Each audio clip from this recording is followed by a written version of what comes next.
Hello everyone. This class is for 6th sem.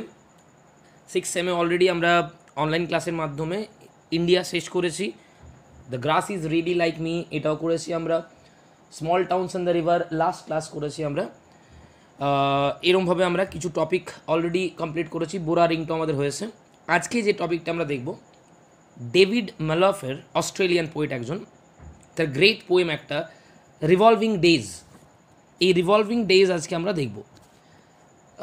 Text আমরা আজকের ক্লাসে বা ফার্স্ট ক্লাসে ডিসকাস করব না, যেহেতু একটা নতুন টপিক সম্পূর্ণরূপে। যাদের এটা এখন পর্যন্ত কলেজে হয়নি বা অন্য কোথাও এখনও হয়নি, we do not have any idea basically about the poet or the poem itself. So in our today's class, first of all, I will try to give you an idea about the poet himself as well as about the regarding the topic কি আছে এই কবিতায়, বিষয়বস্তুটা কি, থিমটা কি, বা কোন গল্পটা এখানে তুলে ধরতে চাইছেন। all these things we will discuss in our today's class. আজকের ক্লাসটা শুরু করার আগে, গতকাল আমি হোয়াটসঅ্যাপ একটা পিডিএফ দিয়েছিলাম, দেখবি এই কবিতাটা নিয়ে, তার সামারিটা কি, পোয়েটকে নিয়ে বা যেগুলো নিয়ে আজকে আমরা আলোচনা করব সেগুলো সমস্ত কিন্তু ওই পিডিএফে দেওয়া আছে। বেসিক্যালি আজকে আমাদের এই ক্লাসে আমরা 5টা পয়েন্ট ডিসকাস করব। কি সেই 5টা point? First, obviously we will discuss the identity of the poet, a brief history regarding the poet. যদিও ডেভিড ম্যালফকে শুধু পোয়েট বলা ভুল হবে, he is rather a great literary personality. শুধুমাত্র কবি রূপে তার পরিচিতি নেই।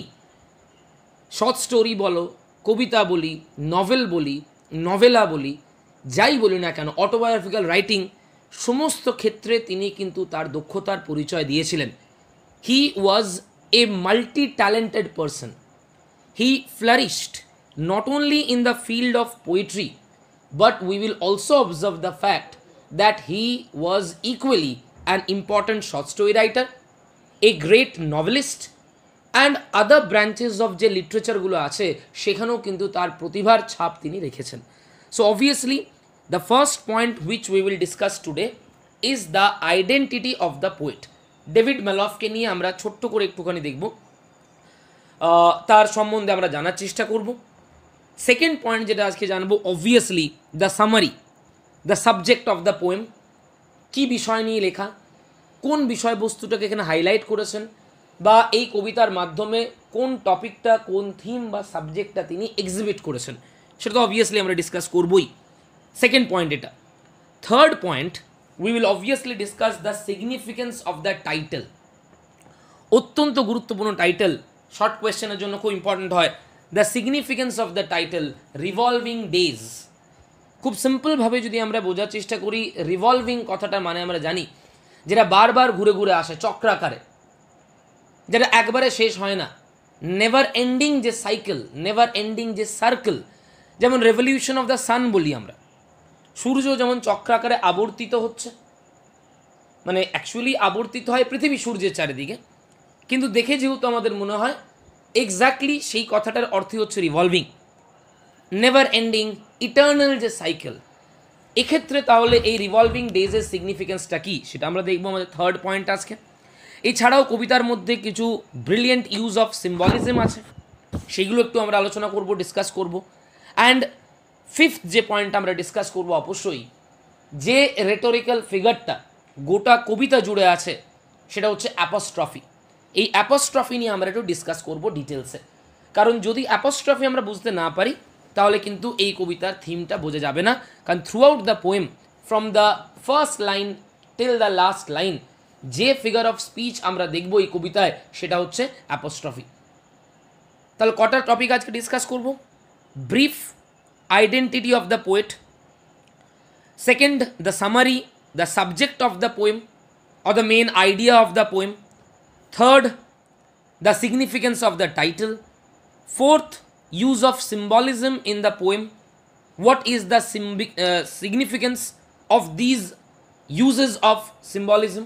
সেটা দেখবো আমরা, আর তার সঙ্গে দেখবো আমরা অ্যাপোস্ট্রফি।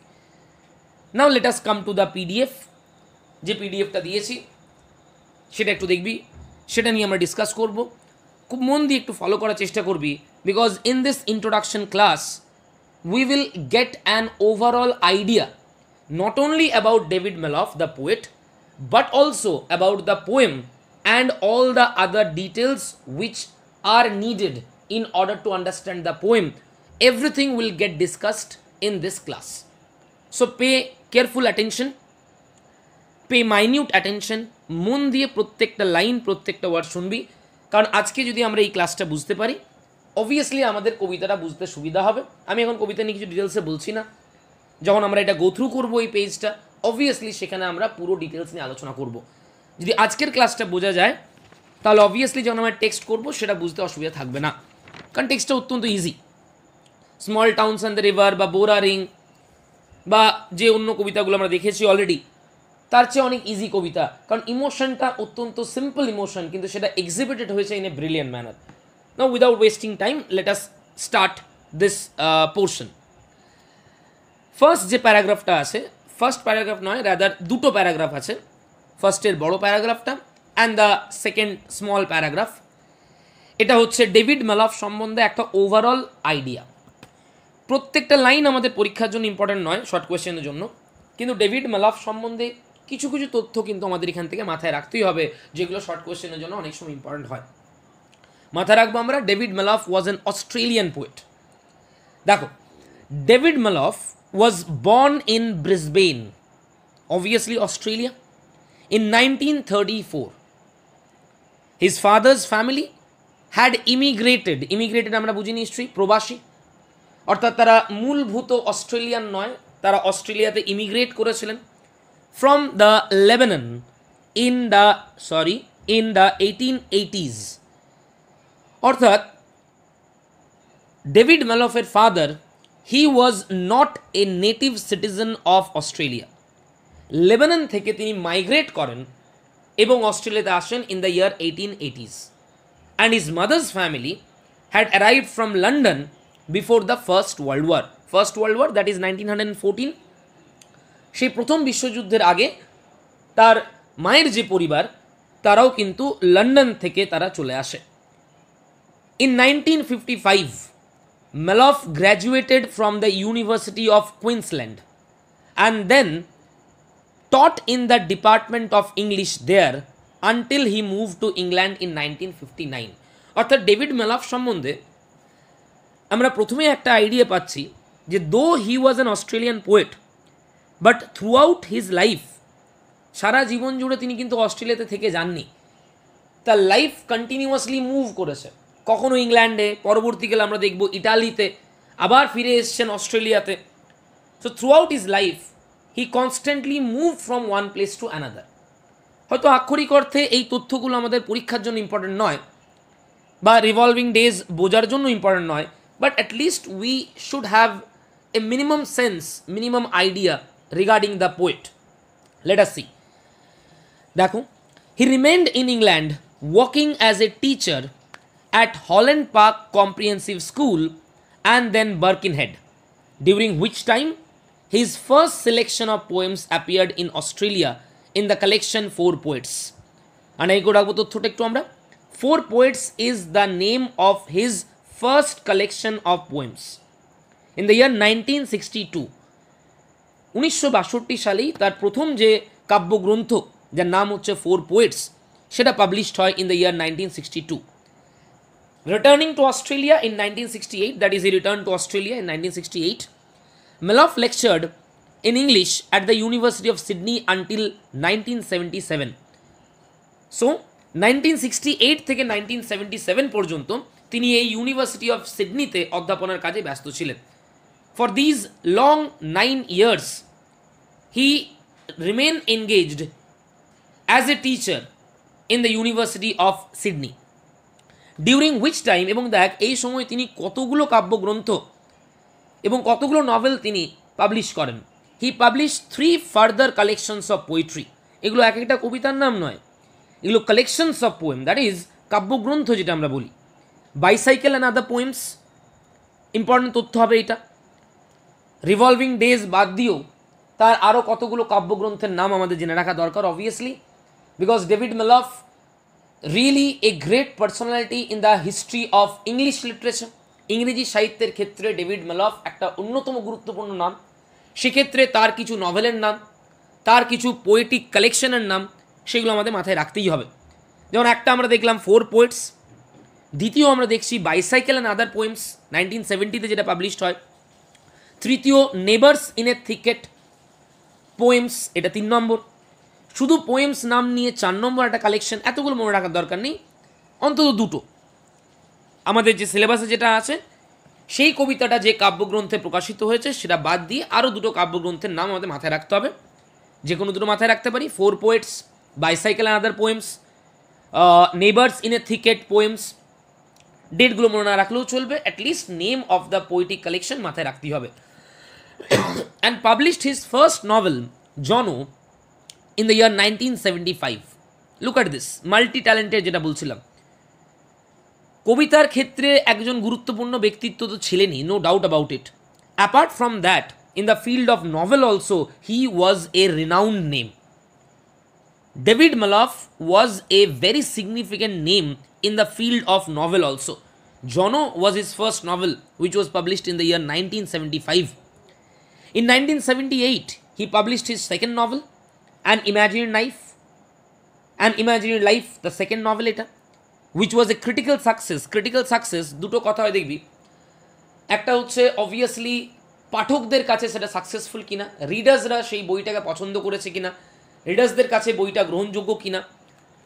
রিডার্সরা কোনো গল্পের, কোনো নভেলের, কোনো কবিতার বেশি ডিটেলসে যান না, টেকনিক্যাল ডিটেলসে যান না, তারা যদি বইটা মাধ্যমে এন্টারটেইনড হন তাদের কাছে সেটা সাকসেস বলে মনে করা হয় বা ধরে নেওয়া হয়।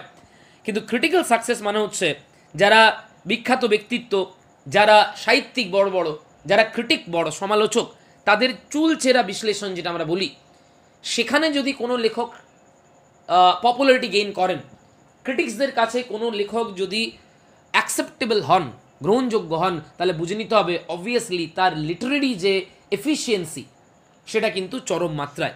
তার এই সেকেন্ড নভেল সেটা কিন্তু ক্রিটিক্সদের কাছে অত্যন্ত প্রশংসনীয়, অত্যন্ত প্রেজ ওয়ার্দি একটা নভেল ছিল, and became a classic of Australian literature. Can you imagine a classic of Australian literature?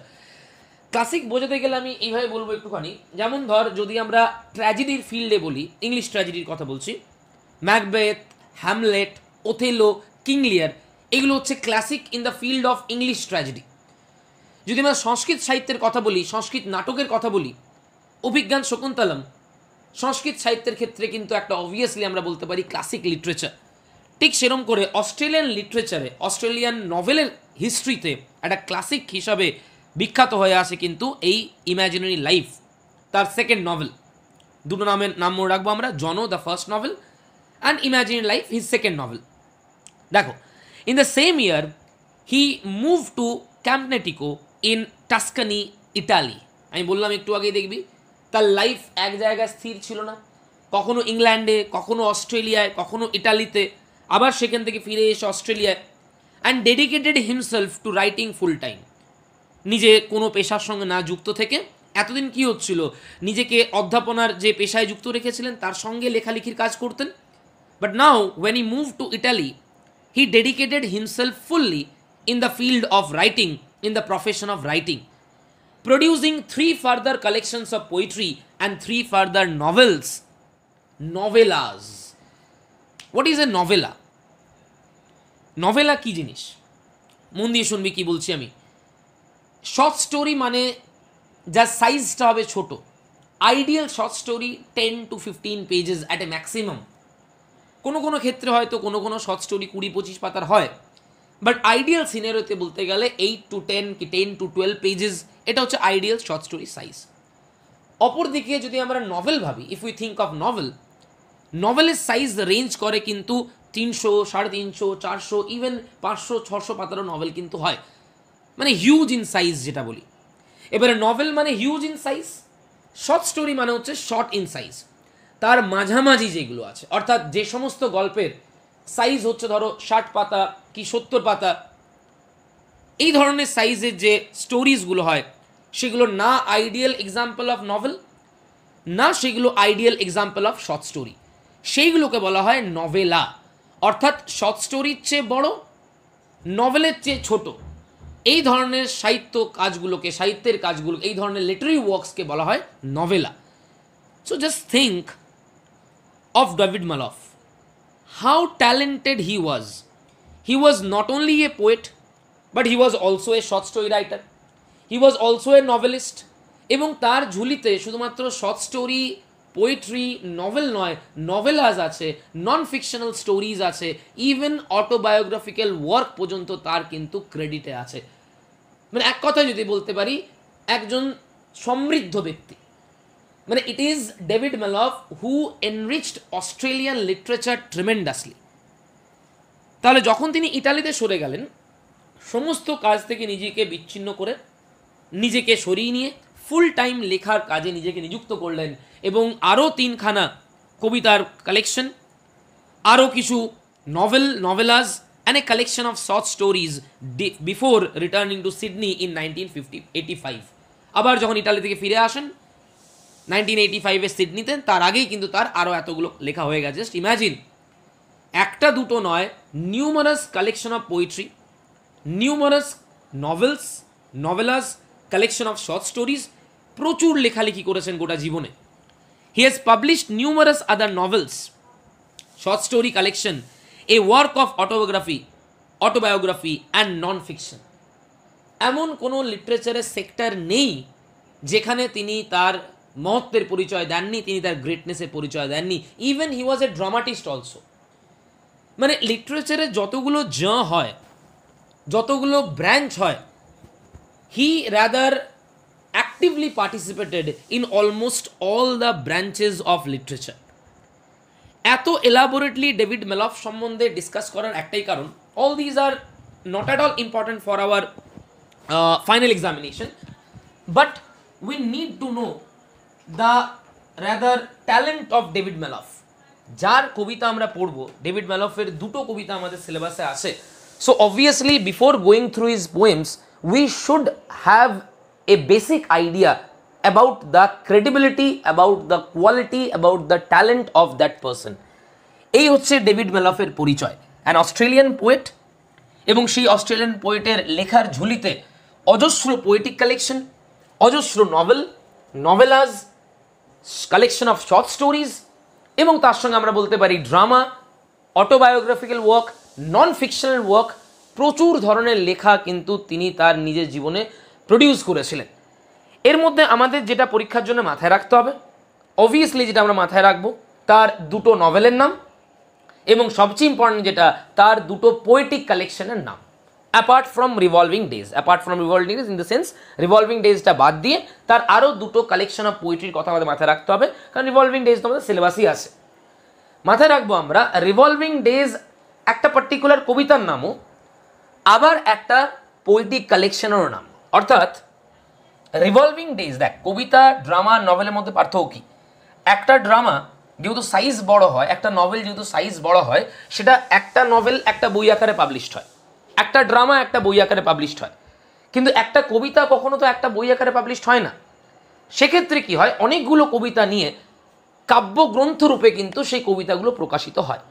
তাহলে রিভলভিং ডেজ যে কাব্যগ্রন্থে প্রকাশিত হয়েছিল, রিভলভিং ডেজ যে পোয়েটিক কালেকশনে সেটা পাবলিশড হয়েছিল, সেই পোয়েটিক কালেকশনের নামটাই হচ্ছে কিন্তু revolving days.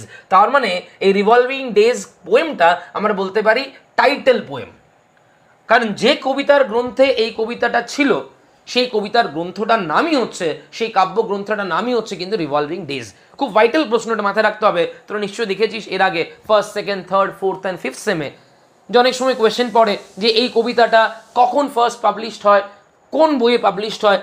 So revolving days এই কবিতাটা 2008 খ্রিস্টাব্দে 2008 সেই বছর রিভলভিং ডেজ নামক কাব্যগ্রন্থেই কিন্তু এটা প্রকাশিত হয়। তাহলে আমরা এই স্ট্যান্ডা, এই প্যারাগ্রাফ থেকে জাস্ট দুটো তথ্য মনে রাখবো, তার তিনটে কাব্যগ্রন্থের নাম রিভলভিং ডেজ, তার সঙ্গে যেটা তোর ইচ্ছে সেটা মনে রাখতে পারিস, বাইসাইকেল অ্যান্ড আদার পোয়েমস মনে রাখতে পারি, 4 পোয়েটস মনে রাখতে পারি, এবং তার সঙ্গে তার দুটো নভেলের নাম জন এবং অ্যান ইম্যাজিনারি লাইফ। এবং আরেকটা তথ্য আমরা জানলাম, এই যে রিভলভিং ডেজ কবিতাটা কত সালে কোন কাব্যগ্রন্থে প্রকাশিত হয়। আশা করি বোঝা গেছে। এইটুকু যথেষ্ট ডেভিড ম্যালফ সম্বন্ধে জানার। আর অস্ট্রেলিয়ান পোয়েট অবশ্যই।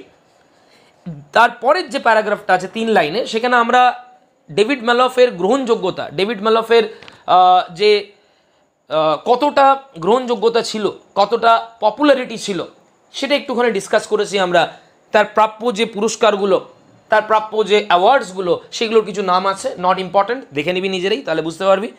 প্রচুর পরিমাণে, দেখ প্রথম লাইনটাই বলা আছে, Malouf has won numerous awards, numerous, অসংখ্য, আনকাউন্টেবল। অ্যান্ড অ্যাকোলেডস, অ্যাকোলেডস মানে অ্যাওয়ার্ড নয় কিন্তু, অ্যাকোলেডস মানে হচ্ছে প্রেজ, অ্যাপ্লড, যেটা আমরা গ্লোরিফিকেশন বলি, সুনাম, নাম, খ্যাতি। প্রচুর নাম খ্যাতি অর্জন করেন, প্রচুর প্রেজড হন তিনি, এবং তার সঙ্গে প্রচুর অ্যাওয়ার্ডও কিন্তু তিনি পেয়েছেন। কিছু কিছু অ্যাওয়ার্ডের নাম দেওয়া আছে। 1974-এ কিছু অ্যাওয়ার্ড পেয়েছিলেন, 2003-তে। দিজ আর নট ইম্পর্টেন্ট, এগুলো পরীক্ষার জন্য ইম্পর্টেন্ট নয়। এটা জাস্ট আমি প্যারাগ্রাফটা এই কারণে দিয়েছি, in order to make you understand what was the greatness of David ম্যালফ।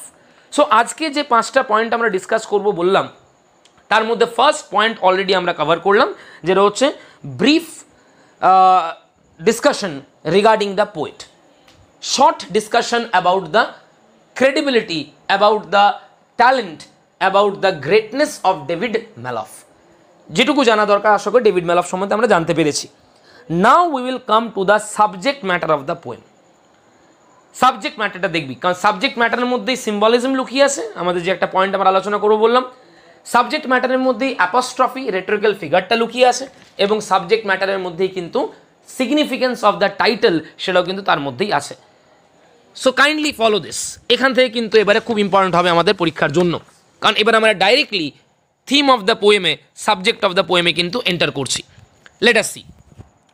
David Malouf's poem revolving days is the title poem for one of his numerous books of poetry. এটা তো একটু আগে ডিসকাস করলাম আমরা। তার যে অসংখ্য কাব্যগ্রন্থ আছে, তার মধ্যে একটা কাব্যগ্রন্থ যার নামই হচ্ছে রিভলভিং ডেজ, সেই কাব্যগ্রন্থের টাইটেল পোয়েম হচ্ছে revolving days.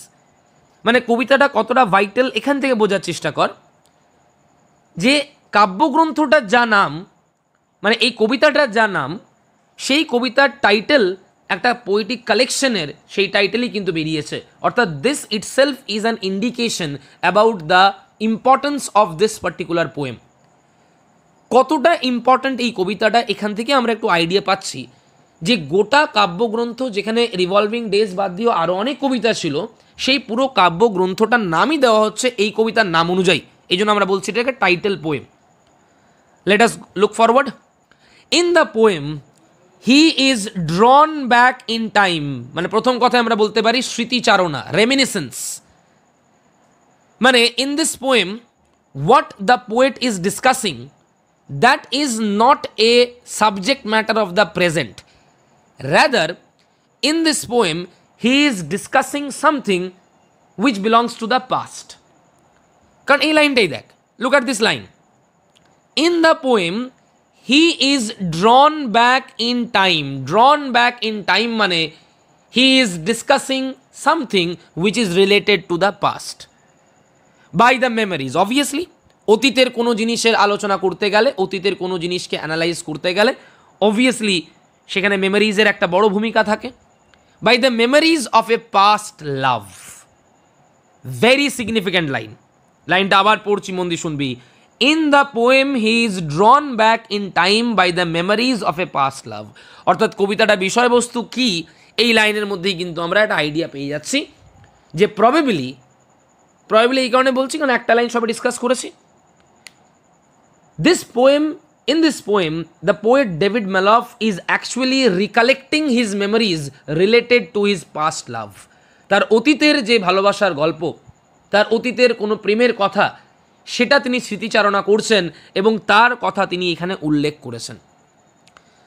So one thing we can get assured about it, that is this poem is a kind of love poem. This poem is a kind of love poem. এবারে whether this love poem is a successful love story or rather an unsuccessful love story, অতীতের প্রেমের এই কাহিনীটা কেন তিনি স্মৃতিচারণা করছেন, এটা আনন্দের স্মৃতিচারণা না দুঃখের স্মৃতিচারণা, সেটা জানার জন্য আমাদেরকে আরও ডিটেলসে দেখতে হবে। Late us C.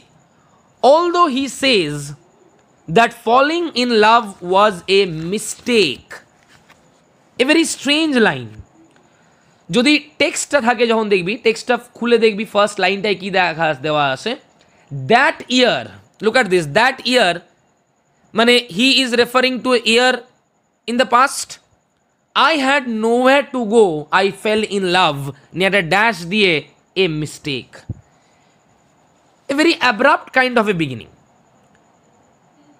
তার অতীতের প্রেমের কথা বলছেন এই কবিতায়, ফাইন, সেটা ফেলিয়ার হতে পারে, সেটা সাকসেসফুল হতে পারে, that is also fine, but why he is describing it to be a mistake, মানে অ্যাজ ইফ এই ফার্স্ট লাইনে বলা মিস্টেকটা এটাই বোধহয় কবিতার মূল কোয়েশ্চেন, এবং এটাই অ্যানালাইজ করেছেন গোটা কবিতা জুড়ে, যে why this love is considered to be a mistake by David Malouf, why he is considering this love to be a mistake, that is what he has discussed throughout the poem.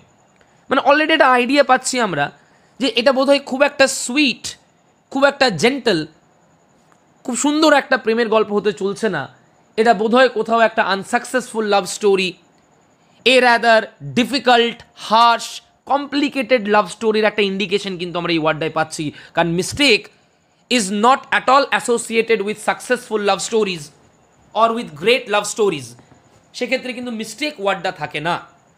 দেখো, although he says that falling in love was a mistake, the love has endured within him.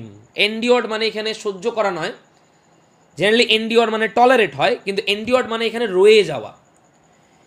যদিও তিনি আজকে এই ভালোবাসাটাকে mistake বলে উল্লেখ করছেন, কিন্তু তার সঙ্গে আরেকটা কথা উল্লেখ করছেন যে এই ভালোবাসার অনুভূতিটা, এই ভালোবাসার ফিলিংসটা তার মনের মধ্যে কিন্তু রয়েই গেছে, মানে সময় হয়তো পেরিয়ে গেছে অনেকখানি, কিন্তু এই ভালোবাসার অনুভূতি, এই ভালোবাসার স্মৃতি, এই যে মেমোরি অফ দিস লাভ, সেটা থেকে তিনি কোনো মতেই বেরিয়ে আসতে পারছেন না। অলরেডি দেখ আমরা সাবজেক্ট ম্যাটার পাচ্ছি কিন্তু, যে অতীতের সেই সময়কার কথা বলছেন, when he was in love, যে লাভটা তার আজকে মিস্টেক বলে মনে হচ্ছে, অথচ মিস্টেক বলার পরেও তিনি এই কথাটাও অত্যন্ত অনেস্টলি মেনে নিচ্ছেন যে সেই অনুভূতিটা, সেই ভালোবাসার ফিলিংসটা তার মনের মধ্যে কিন্তু আজকেও রয়ে গেছে, সেটার থেকে তিনি বাইরে বেরিয়ে আসতে পারেননি। হি সিমস টু, এই লাইনটা খুব ভালো করে দেখবি, কারণ এটাই রিভলভিং ডেজের যে টাইটেল, তার ইন্ডিকেশনটা আছে এই লাইনেই। এই যে লাইনগুলো আমরা ইন্ট্রোডাকশনগুলো ডিসকাস করি না, এগুলো খুব মন দিয়ে শুনবি, এগুলো শুধুমাত্র কবিতাটা বুঝতে হেল্প করবে তাই নয়, জেনারেলি কবিতার একটাই কোয়েশ্চেন হয়, লং কোয়েশ্চেনের কথা বলছি আমি, যে ক্রিটিক্যাল অ্যাপ্রিসিয়েশন জাতীয় কোয়েশ্চেন, কারণ যাই কোয়েশ্চেন হোক না কেন, কবিতায় কখনো আলাদা আলাদা করে কোয়েশ্চেন হয় না, যদি সেগুলো প্যারাডাইজ লস্টের মতন, রেপ অফ দ্য লকের মতন বড় কবিতা হয়, then that is something different, but এইরকম ছোট কবিতায় জেনারেলি কোয়েশ্চেন একটাই হয়। সেক্ষেত্রে এই যে ইন্ট্রোডাকশন পয়েন্ট যেগুলো আমরা ডিসকাস করছি, লং কিন্তু এগুলো থেকে আলাদা কিছু হবে না, এইগুলোই ঘুরিয়ে ফিরিয়ে লং হবে, সুতরাং এগুলোকে অত্যন্ত মনোযোগ সহকারে দেখার চেষ্টা করবি। দেখো কি বলা হচ্ছে এরপরে, হি seems two transcend time, transcend মানে হচ্ছে অতিক্রম করা, মানে যে সময়টা পেরিয়ে চলে এসছেন সেই সময় আবার ফিরে যাওয়া, যেটা আমরা টাইম ট্রাভেল বলি। ফর এক্সাম্পল, আজকে হচ্ছে এপ্রিল 2020, এরপরে আজকে যদি আমি 2010-এ ঘটা কোনো ঘটনার কথা স্মৃতিচারণা করি এবং সেটার উপর বেস করে আমি যদি কোনো কবিতা বা নভেল বা যাই কিছু লিখি না কেন, সেটা তাহলে আমার কি, আমার অতীতে আমি অতিক্রম করেছি, আমি টাইম ট্রাভেল করে পাস্টে গেছি। তো এই কবিতাতেও যে ইমোশনের কথা তিনি উল্লেখ করেছেন, বা যে ঘটনার কথা, যে গল্পের কথা তিনি উল্লেখ করছেন, সেটা তার বর্তমানের গল্প নয়, সেই গল্পটা তার পাস্ট রিলেটেড, সুতরাং তিনি যেন সময় পেরিয়ে টাইম ট্রাভেল করে প্রেজেন্ট থেকে পাস্টে যাচ্ছেন। হি সিমস টু, দেখ আক্ষরিক অর্থে তো মানুষ যেতে পারে না, physically is it possible for a man to go to the past? No, never ever I can physically reach 2010, but mentally, ইম্যাজিনেশনে জগৎ দিক দেখতে গেলে, কল্পনার জগৎ দিয়ে ভাবতে গেলে আমি কিন্তু 2010-এ যেতেই পারি।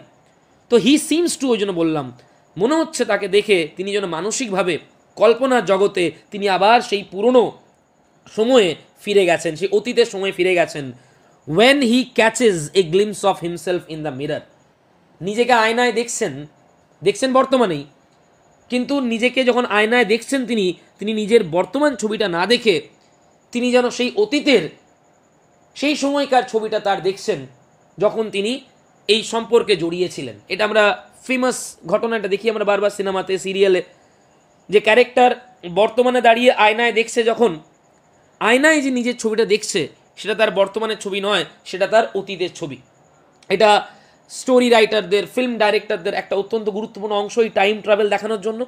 সেটাই এই কবিতায় দেখানো হয়েছে, যে তিনি যখন আয়নায় নিজেকে দেখছেন বর্তমানেই, বাট আয়নায় যে ছবিটা দেখতে পাচ্ছেন, যেহেতু কল্পনার জগৎ তিনি হারিয়ে গিয়েছিলেন, সেহেতু যেন তিনি বর্তমানে নিজের ছবি নয়, বর্তমানে নিজের রিফ্লেকশন নয়, সেই অতীতে, সেই তার প্রেমের সময়কার যে ছবি, প্রেমের সময়কার যে মুহূর্ত, যেন সেটাকে তিনি কল্পনা করছেন।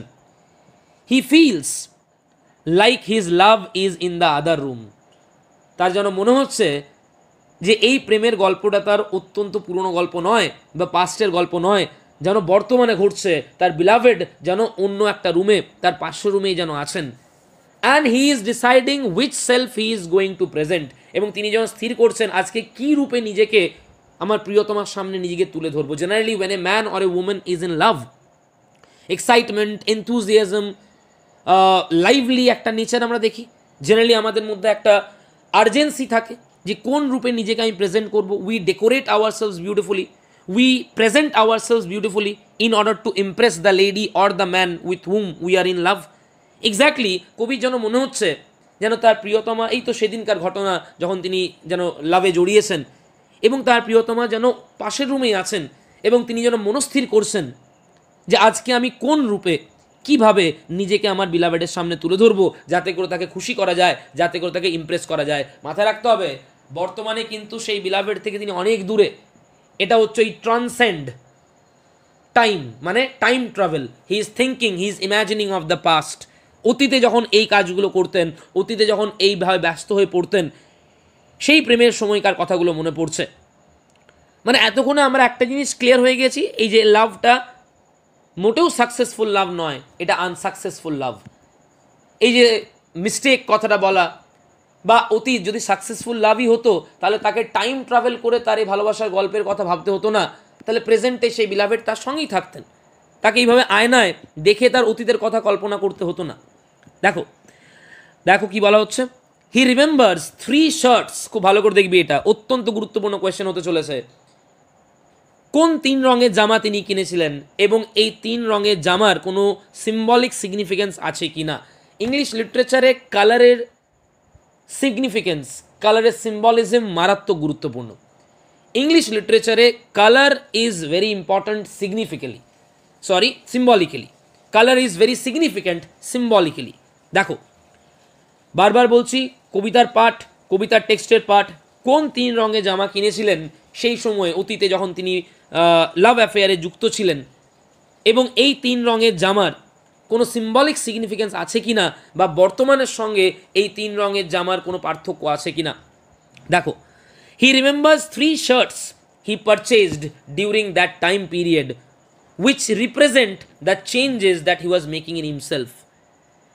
3টে রঙের জামা কিনেছিলেন। টু বি ভেরি স্পেসিফিক, যদি আমরা স্পেসিফিক্যালি ভাবার চেষ্টা করি যে কি কি রঙের জামা কিনেছিলেন, টেক্সট দেখলেই আমরা পাবো। একটা জামা কিনেছিলেন মিন্ট গ্রিন, একটা পিঙ্ক কালারের, আর একটা হচ্ছে আইভি কালার, একটু ডিপার স্ট্রাইপ ছিল, ডার্কার স্ট্রাইপ ছিল। এই 3টে কালার কিন্তু অত্যন্ত সিগনিফিক্যান্ট। আমি বলি কেন কালারগুলো সিগনিফিক্যান্ট। আগে কালারগুলো দেখ, পিঙ্ক, মিন্ট, আর তার সঙ্গে হচ্ছে অবভিয়াসলি যদি আমরা বলি একটু ডার্কার স্ট্রাইপের আইভি কালার। ডিটেলসে এই রঙগুলো কী সেগুলো পরে আমরা আলোচনা করবো এই টেক্সটের সময়। তো এখন একটু আমরা ডিসকাস করে নিই।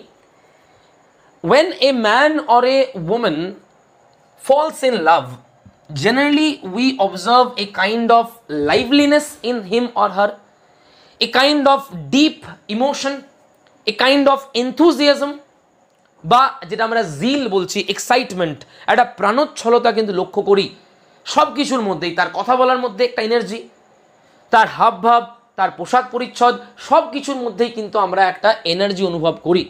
For example, let me give you an example. যদি আমরা কোনো একটা বিয়ে বাড়িতে যাই, কোনো একটা অনুষ্ঠান বাড়িতে যাই, আমার অর্থনৈতিক ক্ষমতা যাই হোক না কেন, হয়তো সেটা ব্র্যান্ড আলাদা আলাদা হয়ে যায়। অর্থনৈতিক ক্ষমতা না থাকলে তো আমি ব্র্যান্ড পারবো না পড়তে, যেমনই অর্থনৈতিক ক্ষমতার আমি ব্যক্তি হই না কেন, যখন আমি অনুষ্ঠানে বাড়িতে যাব সেখানে কিন্তু আমি ডিপার কালার, ব্রাইট কালার, উজ্জ্বল রং পরবো, কারণ সেখানে আমার মনের মধ্যে একটা উৎসাহ, আনন্দ, একটা মুড অফ সেলিব্রেশন কাজ করছে। অন দ্য আদার হ্যান্ড, যদি কোনো শোক সভায় আমরা যাই, কারোর মৃত্যু হয়েছে, কারোর মৃত্যুর পর তার জন্য যে শেষ যাত্রায় তার যাচ্ছি, বা তার জন্য যে স্মরণ সভা বা শোক সভার আয়োজন করা হয়েছে, আমি সেখানে পার্টিসিপেট করতে যাচ্ছি, obviously I will not use deep colour. হালকা রং, স্পেসিফিক্যালি সাদা রং পরে যাওয়া হয়। এটা সিগনিফিকেন্স আছে কিনা বল আমাকে। অর্থাৎ কালার অফ দ্য শার্ট হয়তো হালকাভাবে দেখতে গেলে এর কোনো সিম্বলিক সিগনিফিকেন্স নেই, কিন্তু গভীরভাবে যদি আমরা ভাবি কালার অফ দ্য শার্টের কিন্তু সিগনিফিকেন্স আছে। তিনি বর্তমানে আজকে একা, lonely. His love has turned into an unsuccessful love. He has tasted bitterness in his love story. আজকে তিনি একা, লোনলি, উইদাউট হিজ বিলাভেড। আজকে তার জীবন রংহীন, আজকে তার জীবন colourless, without any brightness, without any deep dark colour. কিন্তু সেই সময়ে when he fell in love, সেই সময় কিন্তু তার জামার রঙগুলো দেখ, pink colour, that is again sweet colour, mint colour, bright colour যেটা, ডার্ক শেড, মানে ক্লিয়ারলি একটা ডিস্টিংশন দেখাচ্ছেন যে as a result of my love story in the past I was happy, lively, energetic, enthusiastic and excited, full of excitement. That is represented through these colors. But unfortunately, now he is lonely. Now his love has turned into a bitter experience. As a result of it, all these colors are missing in his life. Presently, his life is absolutely colorless, lusterless, brightless. বুঝতে পারছিস কথাটা কি বলছি আমি? তাহলে significance of the colour বুঝতে পারা গেছে। কোন কোন রঙের জামা তিনি কিনেছিলেন সেই সময়, আসলে কি বলতে কি পুরোটাই স্মৃতিচারণা করছেন।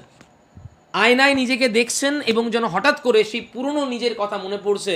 When he fell in love, কি করতেন তখন, কি রঙে জামা পরতেন, কিভাবে তিনি বিহেভ করতেন, each and everything he seems to remember. যেন প্রত্যেকটা জিনিস, প্রত্যেকটা অনুভূতি, প্রত্যেকটা এক্সপিরিয়েন্স যেন তার চোখের সামনে ভেসে উঠছে। এবার বুঝতে পারছিস, কিছুটা আইডিয়া পাচ্ছিস। রিভলভিং ডেজ, রিভলভিং ডেজ টাইটেলটা সিগনিফিকেন্স তাহলে কি মানে হতে পারে? ডেজ কখনো রিভলভ করে না। ফিজিক্যালি একটা দিন পেরিয়ে গেলে, একটা দিন তো ছাড়ো, একটা মিনিট পেরিয়ে গেলে সেই মিনিটটা কখনো ফিরে আসে না। 2020 19th of এপ্রিল সকাল 7টা আর কোনোদিনও ফিরে আসবে না। আর এখানে তো উনি অনেক বছর আগেকার কথা বলছেন। তাহলে টেকনিক্যালি বা প্র্যাকটিক্যালি, লজিক্যালি ডেজ যেগুলো পেরিয়ে যাচ্ছে সেগুলো কখনো আর ফিরে আসতে পারে না। কিন্তু যেহেতু এখানে তিনি ইম্যাজিন করছেন সেই পুরনো দিনগুলো যেন আবার ফিরে এসছে, যেহেতু তিনি তার টাইম ট্রাভেলের মাধ্যমে সেই পুরনো দিনগুলোর কথা আবার মনে করছেন, যেন সেই পুরনো দিনগুলোতে আবার তিনি ফিরে গেছেন, যেগুলো যেন সেগুলোকে রিলিভ করছেন, যেন সেগুলো তার চোখের সামনে রিভাইভ হয়ে গেছে, সেই কারণে টাইটেলটা দেওয়া হচ্ছে রিভলভিং ডেজ। সেই হারিয়ে যাওয়া দিনগুলো আবার ফিরে এসছে, হয়তো ফিজিক্যালি নয়, মেন্টালি, কল্পনার মাধ্যমে। And that is the reason why the title revolving days is very significant. আরও ডিটেলস আমরা আলোচনা করব টাইটেলটা নিয়ে। আমরা জাস্ট একটা আইডিয়া দিলাম, যেহেতু এতক্ষণ ধরে আমরা কবিতা নিয়ে আলোচনা করছি, এইটুকু আইডিয়া বোঝার মতন আলোচনা অলরেডি আমাদের হয়েছে। Now let us come to the next portion. যে আমার রঙগুলো আশা করি কিছুটা হলো বুঝতে পারলি। বাকি যেখানে প্রবলেম আছে টেক্সটের সময় আলোচনা করবো অবশ্যই। দেখো দেখ কী বলা হচ্ছে, হি ওয়াজ এক্সপেরিমেন্টিং উইথ হিজ আইডেন্টিটি। এই যে মেক ওভার বলি আমরা, দেখবি জেনারেলি আমাদের বাবাদের মধ্যে, মায়েদের মধ্যে বা বয়স্ক গ্র্যান্ডফাদার, গ্র্যান্ডমাদারদের মধ্যে আমরা কিন্তু মেক ওভারের মেন্টালিটি দেখবো না। এবার এক্সেপশন থাকতে পারে, that is something different. Exception is not an example. আমি জেনারেল পিকচার বলছি। এই যে নিজেকে সাজিয়ে তোলা, নিজেকে নতুন রূপে দেখা, নিজের চেহারা নিয়ে এক্সপেরিমেন্ট করা, নিজের হেয়ার স্টাইল বলো, লুক বলো, কি কালার অফ দ্য শার্ট বলো, তোরা আরও ভালো বুঝবি, young people, you people are. So obviously আমি যেটা বলছি নিশ্চয়ই অনুমান করতে পারছিস, একটা আইডিয়া তৈরি হচ্ছে। Whenever you fall in love, generally নিজেকে নিয়ে একটা এক্সপেরিমেন্ট করার কিন্তু মানসিকতা ওঠে, মানসিকতা আসে, জন্ম নেয় মনের মধ্যে। নিজেকে যেন মনে হয় এক্সপেরিমেন্ট করি, নানা রঙের শার্ট কেনা, নানাভাবে নিজেকে রিপ্রেজেন্ট করা, নানাভাবে নিজেকে ফুটিয়ে তোলা। এই এক্সপেরিমেন্টটা কি এমফাসাইজ করে? Excitement in the heart of the lover, enthusiasm in the heart of the লাভার। নিজেকে নতুনভাবে সাজিয়ে তোলার একটা উন্মাদনা থাকে এই সময়। সেই জিনিসটাই যেন কবি এক্সপিরিয়েন্স করেছিলেন সেই সময়। কতটা ডিপলি ভালোবাসেন বুঝতে পারছিস? How tremendously he is missing all these things. তার লাভটা কতটা জেনুইন, কতটা রিয়েলিস্টিক, কতটা সিনসিয়ার এবং অথেন্টিক, এখান থেকে বোঝার চেষ্টা কর। এত বছর আগে যে ভালোবাসা হারিয়ে গেছে, সেই ভালোবাসার মুহূর্তগুলো যেন তার কাছে স্পষ্ট, তার কাছে যেন ক্লিয়ার, যেন গতকাল ঘটা ঘটনা। ইন রিয়েলিটি বাস্তবটা কি? Time has past. এতক্ষণ তাহলে কিসের কথা বলা হচ্ছিল? অতীতের কথা। আর বর্তমানটা কেমন দেখবি? His lover is far away. আজকে তার ভালোবাসার মানুষটা কিন্তু অনেক দূরে, তার কাছ থেকে হারিয়ে গেছে। They are not in touch. Just think the mood of lamentation, the semblance of moving in and out of reality is reflected in title. Semblance মানে সাদৃশ্য, প্যারালেল। এই যে উনি অতীত আর বর্তমান, একবার অতীতে যাচ্ছেন, একবার বর্তমানে আসছেন, এই যে বারবার করে যাওয়া আসা যাওয়া আসা, once thinking of the past, the next moment thinking of the present, again the very next moment again moving on to the past, এই যে past present এই যে মুভ করছেন, এটাই হাইলাইট হয়েছে, এটাই রিফ্লেক্টেড হয়েছে in the title revolving days. Revolving days মানে তাই, যেমন দিন সকালবেলা আজকে পেরিয়ে গেলে রাত্রি হয়, আবার কালকে যেমন দিনের পুনরাবৃত্তি হয়, আবার রাত্রি হয়, আবার পরের দিন দিনের পুনরাবৃত্তি, রাত্রি, এটা যেমন হতেই থাকে, এক্স্যাক্টলি তার মনের মধ্যে পাস্ট প্রেজেন্ট এই জার্নিটা যেন বারবার হচ্ছে, এটাই হাইলাইটেড হয়েছে রিভলভিং ডেজ টাইটেলের মাধ্যমে। In the end Malouf's word reassure his past love. What is true love? Do you have any idea? Generally অনেকের মধ্যে দেখেছি যে if you get ditched in your love, generally some people have the tendency, একটা revenge নেওয়ার মানসিকতা তৈরি হয়ে যায় যে ওকে আমি ছাড়বো না। My dear friends, if this kind of mentality ever develops in your heart, then I am sorry to say your love was not sincere or genuine love. Because sincere love means the satisfaction, the betterment, the happiness of your beloved. If you really love a man or a woman, you will not be concerned about your happiness or satisfaction. Rather, your concern will be to make him or her happy. Even if she ditches you, if she breaks up along with you, and if she is happy after that, you should feel satisfied, because her happiness is the thing which should be most important to you. মনে রাখবি, এটি হচ্ছে real theory of love. এবং David ম্যালফ যে একজন real লাভার ছিলেন, এই লাইনগুলো থেকে বুঝতে পারবি, কবিতার লাস্ট স্ট্যান্জা থেকে আমরা বুঝতে পারবো। ম্যালফস ওয়ার্ড রিঅ্যাসিওরস হিজ পাস্ট লাভ। তা হারিয়ে যাওয়া ভালোবাসাকে, সেই লেডি লাভকে তিনি অ্যাসিওর করছেন, আশ্বস্ত করছেন, that although the memories have conjured up. Conjured up মানে কি? ফিরিয়ে নিয়ে আসা। ফিজিক্যাল ইমোশনস, তার স্মৃতিগুলো যেন সেই পুরোনো দিনের কথাগুলোকে যেন ফিজিক্যালি তার সামনে জীবন্ত করে দিয়েছে। তার মানে এই নয় যে তিনি তার লাভারের বর্তমান লাইফে কোনো বাধা বিঘ্ন ঘটাতে যাবেন। There will be no intrusion. দেখেছিস, ইন্ট্রিউশন মানে কি? ট্রেসপাস করা, অনধিকার প্রবেশ করা, ইন্টারফেয়ার করা into present life. Don't be afraid, আমি তোমার বর্তমান লাইফে ইন্টারফেয়ার করতে যাব না। I will not cause any kind of discomfort. I will not cause any kind of problem in your love. একটা গান আছে দেখবি,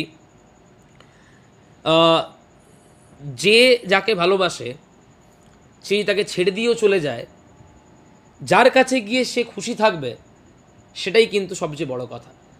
The ultimate thing which matters is the happiness. If you really love that boy or that girl, your only concern in life will be the happiness of that person. This is the reality of love. This is the truth of love. দেখে যা কি বলছেন উনি। There will be no intrusion into present life. He does not expect anything in return. কিচ্ছু চাই না বিনিময়ে ফেরত। He says, and last লাইনটা কবিতার আছে, and no, at this distance, এত দূরে আছি আমি তোমার থেকে, I am not holding my breath for a reply. Holding my breath মানে কি? অধীর আগ্রহ অপেক্ষা করা, waiting in a very curious manner for a reply. That is, I do not expect anything from you. I do not expect you to return. I do not expect even a reply from you. I do not even want to interfere in your life.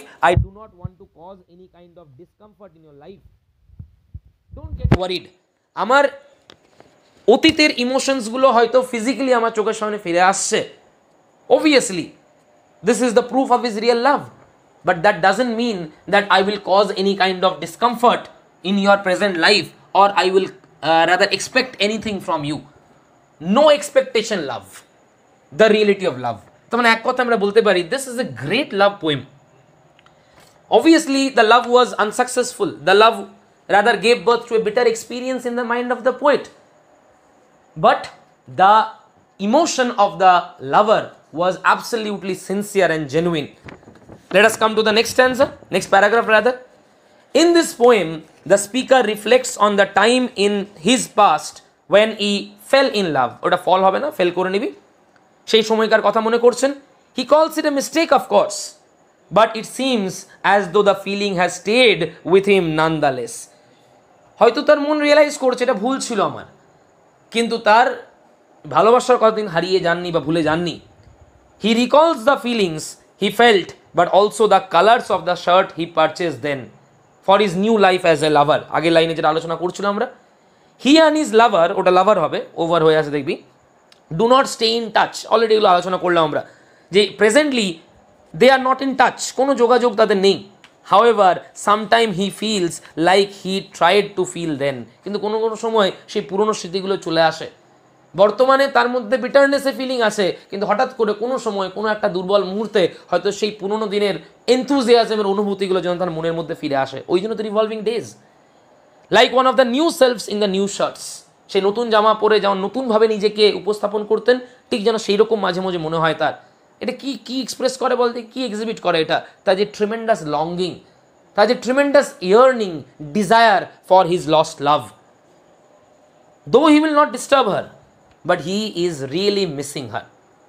এই যে পুরনো দিনগুলোর কথা স্মরণ করা, এইগুলো পরিষ্কার প্রমাণ করে যে he is greatly missing his lost love, but the speaker still feels that his heart is in his mouth again. দেখেছিস, his heart is in his mouth again মানে কি? হার্ট তোর মুখে আসবে না। এটা কি হয়, আমরা যখন রোমাঞ্চিত হই, উৎসাহিত হই, এক্সাইটেড হই প্রচুর পরিমাণে, জেনারেলি আমরা প্রোভার্ব আকারে বলি heart in the mouth. Heart in the mouth হচ্ছে ট্রিমেন্ডাস এক্সাইটমেন্ট। কখনো কখনো তার মনে হয় যখন প্রথম we fall in love, generally we feel this kind of excitement. The first date, the first phone call, the first celebration together, all these kind of moments give birth to this kind of emotion, this kind of excitement and liveliness in our heart. Presently the poet is alone, separated from his beloved, but ওই ইমোশনগুলো পুরনো দিনের যেন বারবার করে তার মনের মধ্যে ফিরে আসে, মাঝে মধ্যেই ফিরে আসে। his feelings remain unchanged, physically সব চেঞ্জ হয়ে গেছে, কিন্তু মেন্টালি ফিলিংসগুলো কিন্তু রয়ে গেছে। and he considers who she might be involved with now, কার সাথে তুমি আছো এখন। সেই blue eyes, actually blue eyes আছে টেক্সটে দেখবি, the eyes of the beloved were blue. সেই তোমার নীল চোখ, যে চোখ কোনো সময় আমাকে দেখতো, আমি জানি না আজকে সেই চোখ কাকে দেখে। Tremendous emotional line. Obviously he is sad, no doubt about it, but this sadness is not giving birth to anger in his mind. This sadness, this grief is not giving birth to a sense of revenge in his mind, and this is the symbol of true love. This is the evidence of genuine sincere love. Ki bolchen that who she might be involved with now, in the end, however, he assures her that he will not reappear in her life and does not mean to cause any discomfort. আমাকে তুমি যখন স্বেচ্ছায় ছেড়ে গেছো, মানে obviously my company is not satisfactory to you, সেখানে জোর করে আমি আবার তোমার কাছে ফিরে গিয়ে তোমাকে আমি কোনো ডিসকমফর্ট পৌঁছতে চাই না, আমি তোমায় কোনো অস্বস্তি, আনইজিনেস, সেটা আমি পৌঁছতে চাই না। He expects nothing from her and does not expect to hear from her. কোনো কিছু এক্সপেক্ট করি না, তুমি যে আমাকে রিপ্লাই দেবে আমি সেটাও এক্সপেক্ট করি না। রিভলভিং ডেজ, তাহলে অলরেডি দেখ আমরা কী কী ডিসকাস করলাম। Significance of the title discuss করলাম, পোয়েটস আইডেন্টিটি ডিসকাস করলাম, সিম্বলিজম শার্টগুলো ডিসকাস করলাম, সামারিটা বা থিমটা বা সাবজেক্টটা আমরা সেটাও ডিসকাস করলাম। এরপরে যে জায়গাটা আমরা ডিসকাস করব সেটা হচ্ছে অবভিয়াসলি তোমার অ্যাপোস্ট্রফি। যেটা অ্যাপোস্ট্রফি কি একটু মন দিয়ে শুনে নিবি।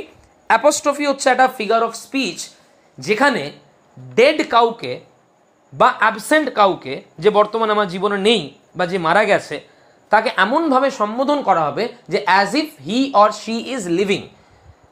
Let me explain it again. Apostrophe is a particular figure of speech where I will address someone who is already dead or who is not presently in my life, but still I will address him or her in such a manner as if he or she is alive, he or she is living in my company. মানে সোজা কথায় এমন কাউকে সম্বোধন করা যে already মারা গেছে বা যে আমার সঙ্গে থাকে না। ফর এক্সাম্পল, এই কবিতায় যদি আমরা বলি, এই কবিতায় ডেভিড ম্যালফ কাকে অ্যাড্রেস করছেন? হিজ লস্ট লাভ। সেই লেডি, সেই বিলাভেড, সেই লেডি লাভ বর্তমানে কি কবির সঙ্গে আছেন? নেই। কোথায় আছেন তিনি তাও জানেন না, কার সাথে আছেন, কি অবস্থায় আছেন তাও জানেন না। But still he is addressing the lady love, his beloved, in such a manner as if the beloved is present, the beloved is staying in his company, তার সঙ্গে যেন প্রেজেন্ট আছেন। এটা হচ্ছে অ্যাপোস্ট্রফি। তাহলে গোটা কবিতাটাতে কি ইউজ হয়েছে বুঝতে পারছিস? অ্যাপোস্ট্রফি। মন দিয়ে দেখবি, revolving days uses apostrophe and symbolism two convey the idea that moving on from lost love can be incredibly difficult. সত্যি ইনক্রেডিবলি মানে হয় মানে অতুলনীয় আর কি, কিন্তু এখানে কি মানে হবে? Greatly and even impossible, really. কথায় কথা আমরা হয়তো বলি move on, take it easy, all these things are very easy to say, rather এগুলো লোককে বোঝাতে খুব সুবিধা, but when you will have to feel personally all these feelings, then we will realize that it is rather impossible. It is rather impossible. Lost love can be incredible, মানে moving on from lost love can be incredibly difficult and even impossible. Apostrophe is, definitionটা দেওয়া হয়েছে যেটা বললাম আমরা, when the speaker addresses someone absent or dead as though they were there and could respond, মানে এমন করে তাদেরকে সম্বোধন করা যেন তারা তার সামনেই বসে আছে এবং তার কথা যেন উত্তর দেবে, অথচ তারা হয় মৃত আর না হয় তাদের থেকে অনেক দূর অবস্থান করছে। এই ধরনের সম্বোধনকে, এই ধরনের যে অ্যাড্রেস করা, এইগুলোকে বলা হয় অ্যাপোস্ট্রফি এক্সাম্পল। এখানে যেটা করছেন পোয়েট, কাকে অ্যাড্রেস করছেন? তার লেডি লাভকে। এমনভাবে অ্যাড্রেস করছেন যেন তার পাশে বসে আছেন, যেন অন্য রুমে বসে আছেন, তার জন্য অপেক্ষা করছেন, অথচ তিনি বাস্তবে প্র্যাকটিক্যালি তার চেয়ে বহু দূরে, কোনো অজানা ঠিকানায় চিরন্তন কালের জন্য হারিয়ে গেছেন। তাহলে অ্যাপোস্ট্রফি পেয়েছি না পাইনি বল আমাকে? Here the poet's use of apostrophe helps to convey the speaker sense of longing. এই অ্যাপোস্ট্রফির মাধ্যমে কি বেরিয়েছে? যে কতটা কাতরভাবে তিনি চান সেই মেয়েটিকে, তার earning, earning in the sense, earning in the sense হচ্ছে ট্রিমেন্ডাস ডিজায়ার। ওই লঙ্গিং মানেও যা, আর্নিং মানেও তাই। For the lover who has left হিম, সেই লাভার যে তাকে ছেড়ে চলে গেছে তাকে কতটা মনে মনে চাইছেন, কতটা কাতরভাবে তাকে প্রয়োজন তার লাইফে, কতটা ডিপলি তাকে মিস করছেন, সেটা আরও ভালো করে হাইলাইটেড হয়েছে এই অ্যাপোস্ট্রফির কারণেই। সিম্বলিজম দেখে নিই, আলোচনা করলাম আমরা symbolism. Further the colour of the shirts he purchase during the relationship, এই যে মিন্ট গ্রিন, একটা পিঙ্ক, একটা ivy league with darker stripes, একটু ডার্ক ইয়ে ছিল, স্ট্রাইপ ডিজাইন ছিল, seemed to symbolize the new life he hoped he would have as a lover. লাভার হিসাবে তার নতুন জীবন কতটা মানে গ্লোরিফাইড হতে চলেছে সেটা হাইলাইটেড হয়েছিল তার এই শার্টগুলো রঙের মাধ্যমে। এই রঙগুলো কেমন দেখ, দে আর ব্রাইট, নতুন জামা মাথায় রাখবি, তার bright colour, clean, new, probably starch, starch মানে মার দেওয়া, একদম crisp, clean, fresh, new and crisp. Crisp কথাটা এখানে মানে হচ্ছে মুচমুচে তো হবে না জামাগুলো, নিশ্চয়ই ফ্রেশ।